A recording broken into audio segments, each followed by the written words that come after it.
News, सच जरूरी है। नमस्कार दर्शकों, ये है MNS न्यूज नेटवर्क। मैं हूं आपके साथ आती। आइए देखते हैं आज की कुछ खास खबरें। फडणवीस पर आग बबूला हुए ओवैसी, पूछा हमें तो पता है, आप बताएं ब्राह्मण कहां से आए। ऑल इंडिया मजलिस-ए-इत्तेहादुल मुस्लिमीन के अध्यक्ष और सांसद असदुद्दीन ओवैसी अपने बयानों को लेकर चर्चा में बने रहते। इस बीच उन्होंने महाराष्ट्र के अमरावती में राज्य के उप मुख्यमंत्री देवेंद्र फडणवीस पर जमकर प्रहार किया। उन्होंने फडणवीस से पूछा कि आप बताएं कि ब्राह्मण कहां से आए हैं। ओवैसी ने कहा, ब्राह्मण आर्कटिक से आए थे। यह बात भारत के बहुत बड़े स्वतंत्रता सेनानी लोकमान्य तिलक ने कही थी। आप भी ब्राह्मण हैं, आप बताएं कि उनकी बात सच है कि आपकी बात। भारत में दूसरा माइग्रेशन ईरान से हुआ। AIMIM चीफ ने आगे कहा कि देवेंद्र फडणवीस कहते हैं कि औरंगजेब की औलाद इशारा किसकी तरफ है, हमें पता है। उन्होंने कहा कि भारत कैसे बना है, मैं बताता हूँ। ओवैसी ने कहा कि ये जो भारत में 130 करोड़ की आबादी जमा है, हम तमाम लोग भारत के बाहर से आए हैं। 4 माइग्रेशन भारत में हुए। हजारों साल पहले भारत में आए।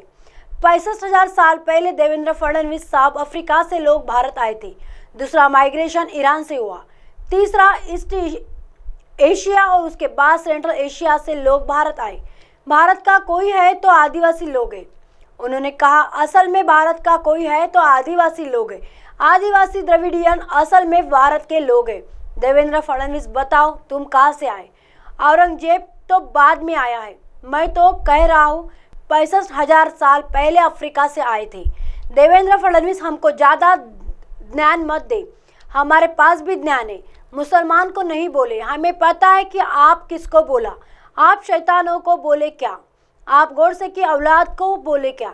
आइए देखते हैं अगली खबर की तरफ। राष्ट्रपति पद के उम्मीदवार की घोषणा होते ही घर पर जुटने लगे गांव के लोग।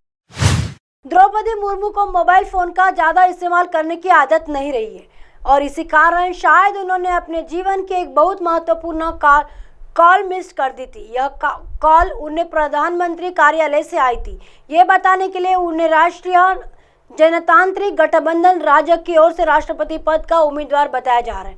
एक नई पुस्तक में यह दावा किया गया है कि कुछ ही देर में विकास चंद्र मोहन ते हाथ में अपना फोन लिए भागे भागे द्रौपदी मुर्मू के घर आए और कहा कि उनके पास प्रधानमंत्री कार्यालय PMO से फोन आया था और आपसे संपर्क करने के लिए कहा गया है।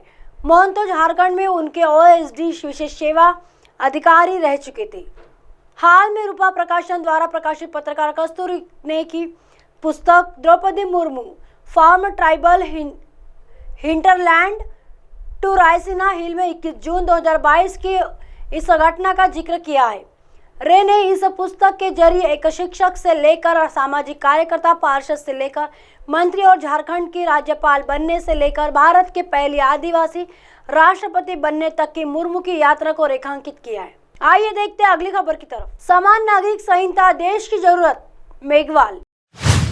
केंद्रीय कानून मंत्री अर्जुन मेघवाल ने कहा कि देश की मांग है कि समान नागरिक संहिता लागू होनी चाहिए, लेकिन लॉ कमीशन ऑफ इंडिया में अभी मामला अटका हुआ है और जब उसकी रिपोर्ट आ जाएगी तो आगे की रणनीति तय की जाएगी। यही नहीं, उन्होंने आपातकाल को लेकर भी कांग्रेस पर कटाक्ष करते हुए कहा कि वह आज का ही दिन था जब देश में मीडिया का तो गला घोटा गया था। साथ ही जो नेता उस दौरान जेल में गए थे वे आज कांग्रेस के साथ खड़े हैं। मेघवाल रविवार को यहाँ केंद्र सरकार के 9 साल पूरे होने के उपलक्ष्य में आयोजित गौरवशाली भारत रैली को संबोधित कर रहे थे।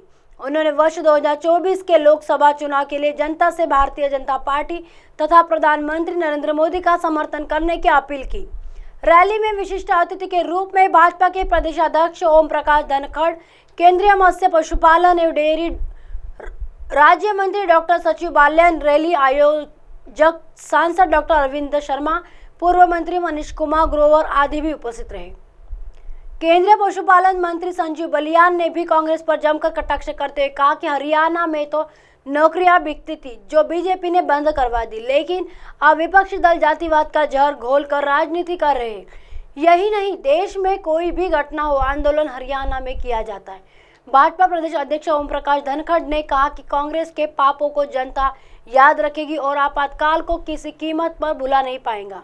सांसद डॉक्टर अरविंद शर्मा ने रैली में उमड़ी भारी भीड़ का श्रेय पार्टी कार्यकर्ता जनता व संगठन को देते हुए सभी का आभार व्यक्त किया।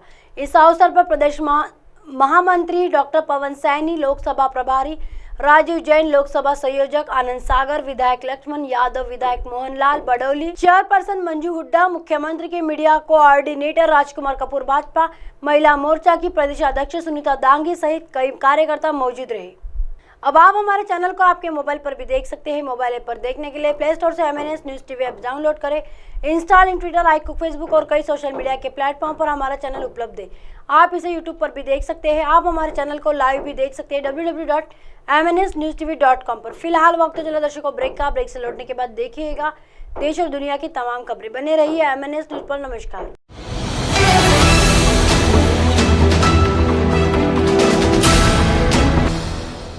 ये है MNS न्यूज नेटवर्क और आप देख रहे हैं MNS न्यूज।